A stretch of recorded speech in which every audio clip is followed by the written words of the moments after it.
د داود پیغمبر نه ډیر وخت پس ډیر نسلونه وروسته د یونس په نوم یو سړی اوسېدو.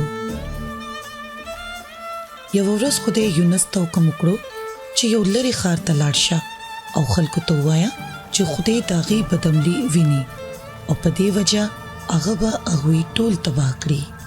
خو یونس هغه څه ونه کړل څه چې ورته خدای حکم کړی و.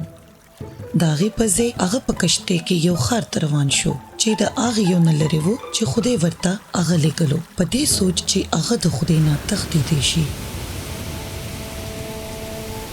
کله چې هغه په کشتۍ کې و د خدای په حکم پې یو طوفان راپورته شو، سمندر وحشي شو او چپو کشتۍ پټه کړه او ټول په ډوبېدو شو.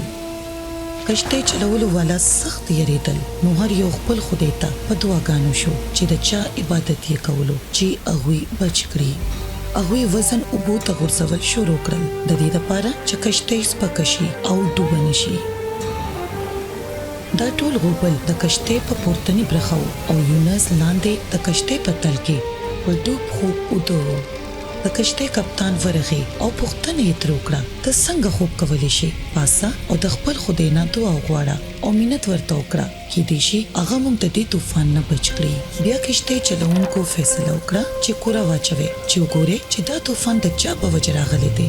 کوره د یونس په نوم راووته، نو هغه هغې ته ټوله کیسه وکړه. هغوی بیا پوه شول چې یونس د خدای نه تېښته کوله.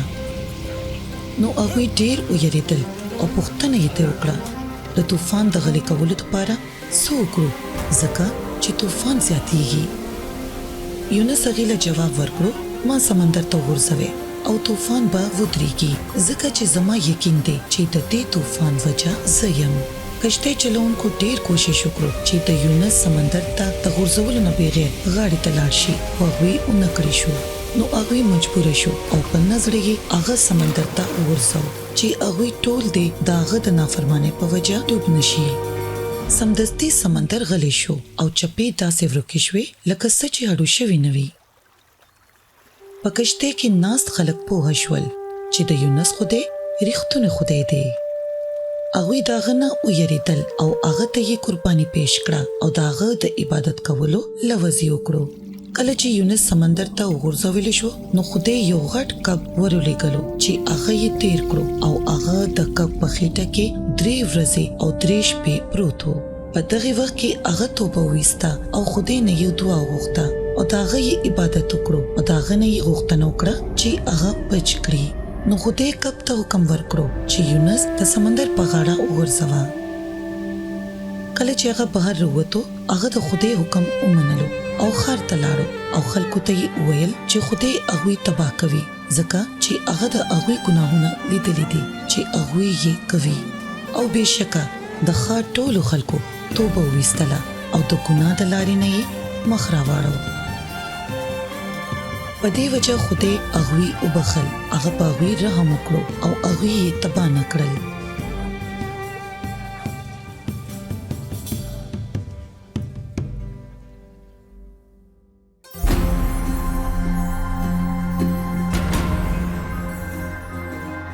یونس د خدای کلام لرې ښار ته د وړلو نه انکار وکړو.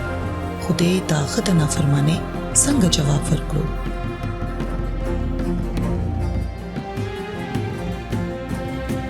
خدای کب ته کله حکم وکړو چې یونس وغورځوه. موږ د خدای رحم ته په کوم نظر ګورو چې په یونس یې وکړو او په نافرمانه خلکو یې وکړو. دا کیسه موږ ته ښایي چې څنګه خدای د یو کب په توګه یونس ته د هغه د نافرمانۍ احساس ورکړو او هغه ته یې د هغه د حکم منلو دویمه موقع ورکړه. تاسو پوهه یې چې خدای په هر څه او هره طریقه وکړي چې تاسو له د هغه د پیژندګلو او د هغه د پیروي کولو لپاره دویمه موقع درکړي. هغه څنګه؟